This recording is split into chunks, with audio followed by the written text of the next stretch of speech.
Marcos, aproveitando, então a gente entende que o propósito de Deus não é salvar o homem, sim, a salvação é um meio. O propósito de Deus é uma família de filhos semelhantes a Ele, né?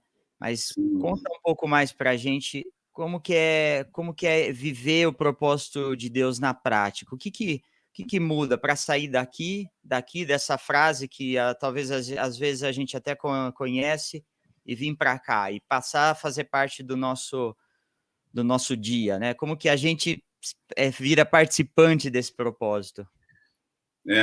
Porque essa é a questão. Eu estou participante do propósito ou eu estou com o conceito correto? Né? Ninguém vai herdar nada de Deus por ter o conceito correto. Né? Talvez, se a gente lesse aqui Filipenses, uma sugestão de leitura aqui, se vocês têm o texto aí, passei para vocês antes, eu não sei se vocês têm como botar ele na tela, Filipenses 3, versículo 12 a 16.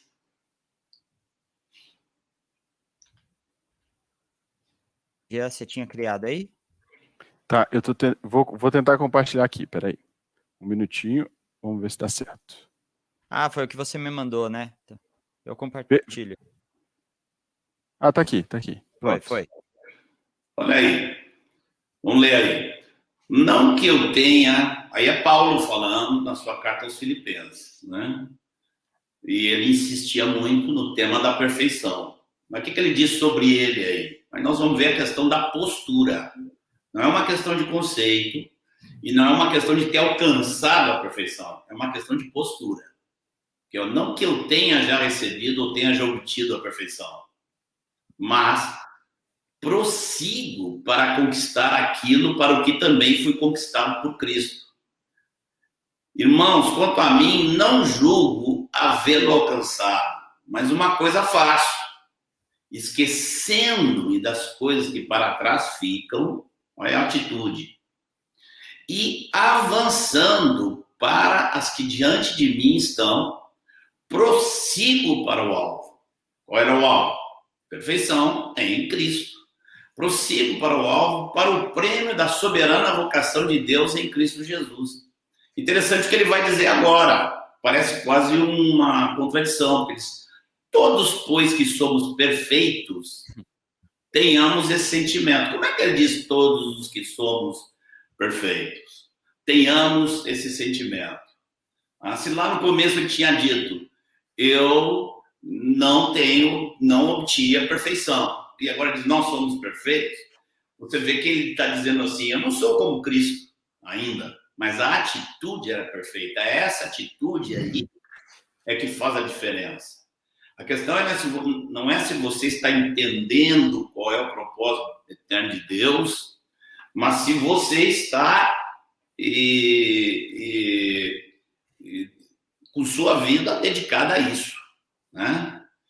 E uma das coisas que eu tenho pensado a respeito desse assunto é, assim, às vezes o sujeito fala, mas assim, parece tão inatingível que vai perdendo foco, vai ficando uma coisa difusa, né?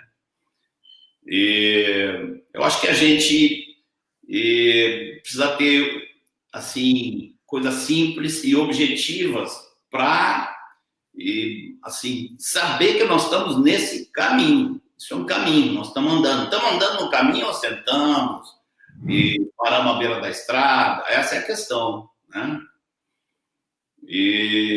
Então, eu poderia sugerir aqui de forma para simplificar, até para resumir, porque a gente já comeu uns 20 minutos aqui com a internet, mas não foi perdido, porque eu vi que você deu o seu testemunho, e eu acho que isso é fundamental, né? É o testemunho daqueles que estão dizendo, isso aqui mudou minha vida, né? Mas eu queria dizer 3 coisas bem simples. Primeiro, viver para esse propósito, andar nesse propósito. Eu penso assim, não inclui só eu ser transformados à imagem de Cristo, não é só isso. Se eu estou buscando ser transformado em imagem de Cristo. Obviamente, eu vou querer, uma das características de Cristo era buscar que esse propósito do Pai chegasse à vida dos outros, né? Então, eu quero que o propósito seja alcançado na minha vida, mas na vida daqueles que me cercam também, né? Isso toma meu coração. Paulo, você vê nas palavras dele, ele está tomado por aquilo. E, assim, eu botaria 3 requisitos indispensáveis para você estar nesse caminho. E eu diria assim, da seguinte forma: primeiro, é impossível sem rendição total.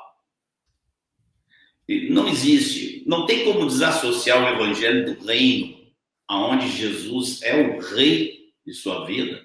Não tem como desassociar isso do propósito de Deus de formar Jesus na sua vida. Não tem, são 2 coisas, uma está completamente interligada com a outra. Então, assim, eu diria, para ser simples, um evangelho fofinho. O evangelho fofinho não vai levar você nessa direção, não vai manter você nesse caminho. Mas o que você quer dizer assim com o evangelho fofinho? Eu tenho descoberto ultimamente, eu sempre me preocupava com as teologias que defendem um evangelho fofo, aquele evangelho aguado. Levanta a mão, vem na frente, aceitou Jesus, está resolvido, acabou, né? Mas eu tenho descoberto ultimamente que não precisa teologia nenhuma para tirar uma pessoa que se entregou, que viveu buscando esse propósito, e tirar essa pessoa disso. Não precisa teologia nenhuma. O maior teólogo do evangelho fofinho é o ego. O ego nosso é que vai com o tempo querendo nos ensinar de novo, complacência. Ah, já fiz bastante, já andei. Ah, estou cansado, tá demais. Não precisa de um teólogo para botar assim, não, Jesus me ama, Jesus me aceita, Jesus me recebe como eu sou. Não precisa de um teólogo para dizer isso. Já tem o ego de cada um gritando essa mentira. Então, essa questão da rendição total no Evangelho, ela precisa ser constantemente revista. E eu diria, para simplificar essa questão, não, a pergunta assim, eu quero saber se eu estou andando nesse Evangelho ou não. É simples. A pergunta não é em quem você crê. O que o diabo, inclusive, crê. E treme. E tem um bocado de crente que crê e devia de começar a tremer, mas não está tremendo ainda. Então, a pergunta não é em quem você crê. A pergunta é quem manda na sua vida. Quem é o dono da sua vida e manda nela. E qual é, assim, isso é real no seu dia a dia, né? E isso é impossível sem rendição. Eu vou voltar a terminar um pedacinho lá do testemunho, porque tem a ver com isso aqui.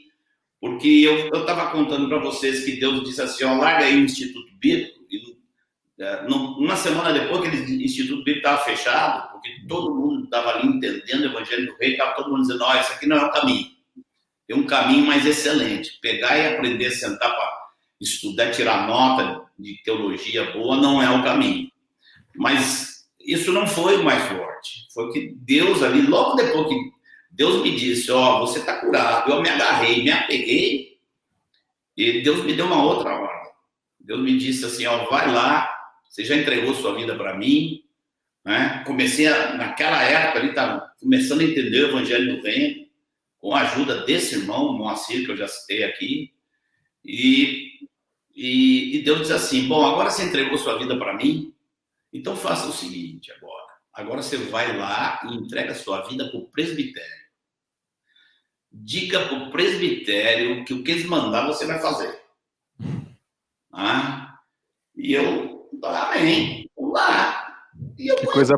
os homens, são os homens como nós, passíveis de erros, né, de equívocos de todo tipo, mas eram homens que estavam ali, buscando a vontade de Deus com intensidade, se sujeitando uns aos outros, era uma coisa incrível.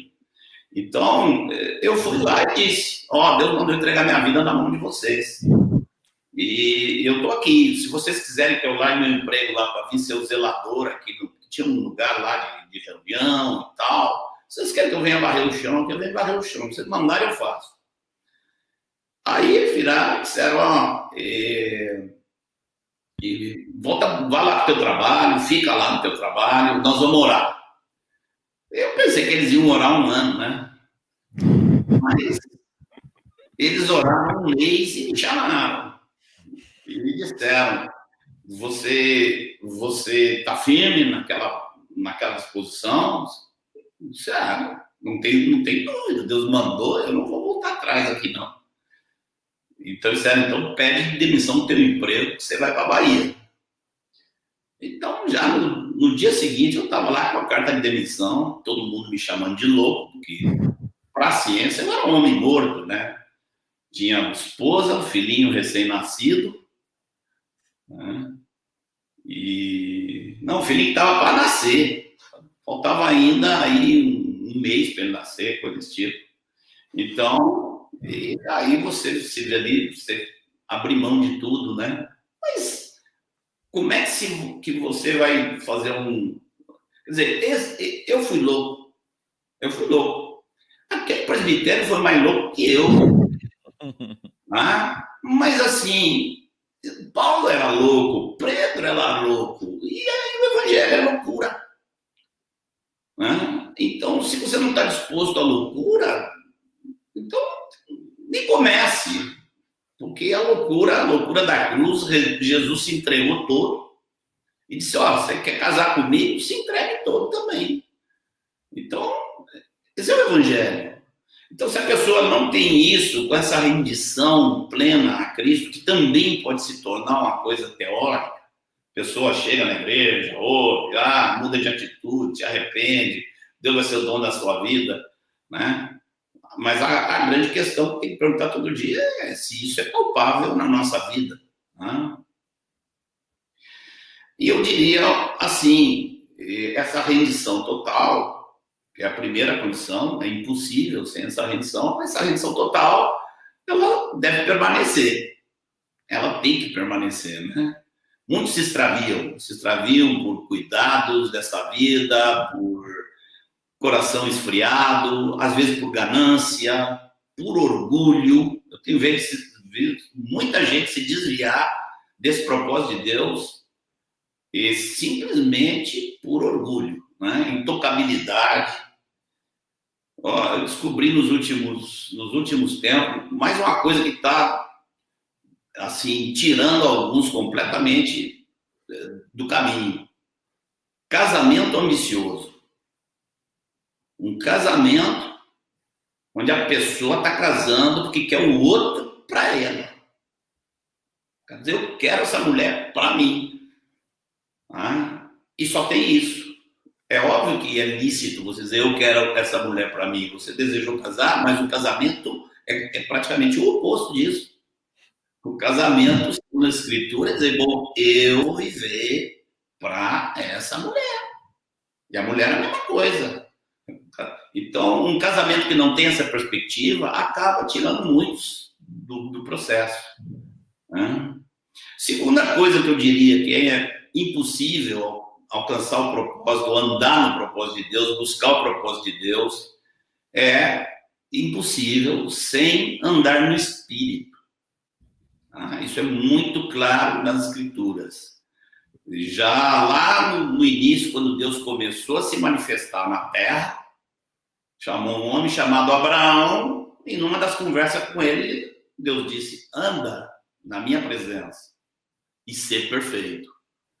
Eu não disse para ele, estou te chamando aqui, agora você vai ser perfeito. Não, anda na minha presença e ser perfeito. Depois nós vemos lá no Novo Testamento, Paulo falando e aos Gálatas, né? Andai no Espírito e não satisfareis a concupiscência da carne. Eu, às vezes, olho alguns hoje, assim, me parece que eles pensam que não tem carne. Eles pensam assim, que são quase anjos. E o cara não fica vigiando. E você tem que saber, se você andar nas suas próprias forças, na sua sabedoria, na sua capacidade, se você andar assim, você não vai andar dentro do propósito, você não vai crescer em direção a ser como Jesus. Porque a carne não pode produzir isso. Tá? A carne não pode produzir uma vida espiritual. E talvez um texto aqui, eu não sei se vocês teriam aí para botar para a gente, dá para pegar rapidinho aí, Efésios 5, Tá aqui. do 18 ao 21. Olha o que diz aí. Faz um contraste, né? Um contraste estranho a princípio. Não vos embriagueis com vinho, no qual há dissolução, mas enchei-vos do Espírito. Há uma série de ideias que você pode tirar daí. Eu não quero ficar navegando nisso aí agora, né? Nesse contraste de você estar embriagado, mas dá uma ideia que você pode estar embriagado do Espírito. Eu me lembro a primeira vez que eu falei em línguas, eu fiquei como bêbado. Quando eu fui batizado no Espírito Santo, eu fiquei bêbado, porque eu não conseguia parar com o negócio, fiquei assim, plenamente consciente, mas eu disse assim, eu não vou parar com isso aqui não. Aí meus pais me levaram para o quarto, me tiraram a roupa, me botaram pijama e me botaram na cama, e falaram de língua ali. Então, aí, assim, o cara pode até gostar de vinho, mas olha só, velho, o bom mesmo é o Espírito Santo, viu? Esse é o vinho santo. Então, nada contra o vinho, viu? Quem toma um vinho aí não tem problema, não. Mas ele vai dar uma dica aqui. Ele fala de se encher do Espírito. Olha a dica que ele dá. Ele fala aqui, falando entre vós com salmos. Eu quero fazer uma observação aqui. Há muitos anos eu não entendi o que quer dizer isso. Você tem que decorar salmo e ficar falando salmo um do outro. Né? Como é que faz isso? Mais recentemente que eu fui entender, isso é uma coisa muito simples. Está falando aí de você ter o costume de falar a palavra de Deus. Tá? De expressar a palavra de Deus. Ocorre que na época que Paulo escreve, ninguém tinha a Bíblia em casa. O Novo Testamento não estava escrito e o Velho Testamento era um negócio terrível, que cada livro era um monte de pergaminho, o cara precisava de uma casa inteira para guardar o Velho Testamento inteiro. Ninguém tinha, as pessoas nem sabiam ler. Então, uma das escrituras que mais era transmitida via oral eram os salmos. Então, Paulo está recomendando, essa é a escritura que vocês têm na cabeça, falem uns para os outros, né? E fala aí também de uma atitude de louvor ao Senhor, com hinos, né? Entoando e louvando de coração ao Senhor com hinos e cânticos espirituais. Está falando do quê? Não tem como você se encher do Espírito se você estiver simplesmente querendo falar do teu dia a dia, filosofando, ou seja lá o que for. Não tem como. Você tem que estar com tua mente, teu coração, tua boca voltada para essa relação de palavra de Deus, de oração, de cântico, de louvor. O que mais? Aqui, dando sempre graças por tudo a nosso Deus e Pai. Isso é uma chave para ser cheio do Espírito. É uma chave, porque na carne nós somos queixosos. Sempre tem uma reclamação, mas como é que pode? Mas Deus, né? E a verdade é que quando nós entendemos algumas coisas básicas. Por exemplo, que o que nós merecemos é o inferno, né? O que nós merecemos? Penalidade eterna, de eterno sofrimento, destruição, de qualquer coisa de esperança. Né? É isso que nós merecemos. O que nós temos tido? Nós temos tido favores, nós temos tido cuidado de Deus, nós temos tido alimento, nós temos tido irmãos, nós temos tido ensino, nós temos tido, né? Temos tido enfermidades? Temos, mas temos tido muita cura de enfermidade também. Então, parece que isso é uma chave aqui, que tem que ser virada na vida de todos também. Eu estou lembrando aqui que quando o escritor de Hebreus fala do pecado do povo lá no deserto, o que é mais salientado lá é a murmuração deles. Eles viviam murmurando, viviam reclamando. Então, como é que você combate essa realidade da carne? Está se queixando, de estar reclamando? Dando graças em tudo. Aproveitando toda a situação. E você vê uma árvore assim, umas flores lindas. Você olha assim, nossa, aquele negócio lindo.